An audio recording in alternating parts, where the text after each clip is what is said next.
What's going on? It's Dre Smith, and here's a word on resolving conflict in your relationship, part 2.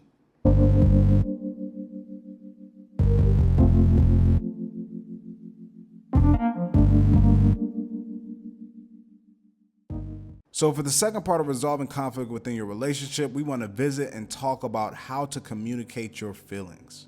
If you haven't seen part 1, I don't suggest you watch it. You need to watch it in order for this all to make sense. But once you have observed a specific behavior and you have communicated that behavior, you need to follow up about how that behavior makes you feel. You need to articulate how you feel in relation to what you have observed. Expressing your vulnerability can really help communication in your relationship. This can be extremely difficult for men because instead of communicating how you actually feel a lot of the times, we are taught to communicate what we think we should be feeling as a man. One thing that we need to look out for when expressing our feelings is just because we put the words I feel in front of something does not mean that it's an actual feeling. If you said, I feel like I didn't get a fair deal on the car that I bought, the words I feel could be more accurately replaced with I think. It's important to always distinguish your feelings from your thoughts, especially when you're communicating in your relationship. This is hard for a lot of us because we have been programmed not to be in tune with our actual feelings. And even more, we haven't been taught how to articulate our feelings. It's also important to understand that your feelings should not involve anyone but yourself. You should not say, I feel like you're an idiot, or I feel like Tom is not working hard enough. As you can see, both of these statements could be replaced with I think. Plus, who are you to say what hard enough is? It's important to remember that other people can be the stimulus for your feelings, but they're not the reason why you feel a certain way.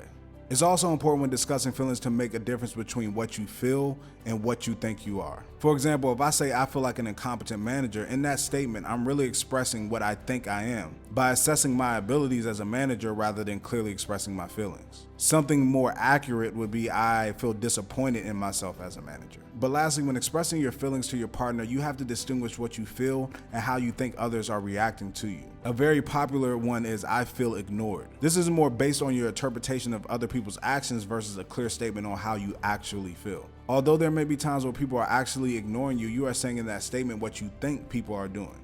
What you are probably actually feeling is hurt when you think people are ignoring you. So I want to now put together what we learned in part 1 of observation and add part 2 so you can see how the conversation should go. So first we say an observable behavior and say, when I see dirty dishes in the sink.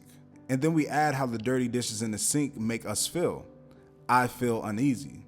When I see dirty dishes in the sink, I feel uneasy. You see, when we put it like that, we don't put the blame on any person. What we are doing is just pointing out a specific behavior and expressing how it makes us feel. This type of communication inspires empathy and compassion, which is huge in communication in a relationship, especially if you're dealing with somebody who truly loves you.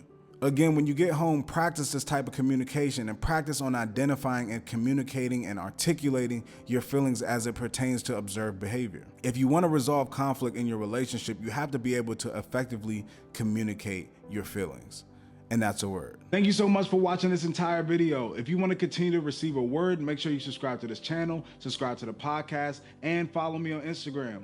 You can also request topics, learn more about upcoming events, and learn more about what I have going on by visiting my site, itsdresmith.com. Remember, you can change your life with a simple word.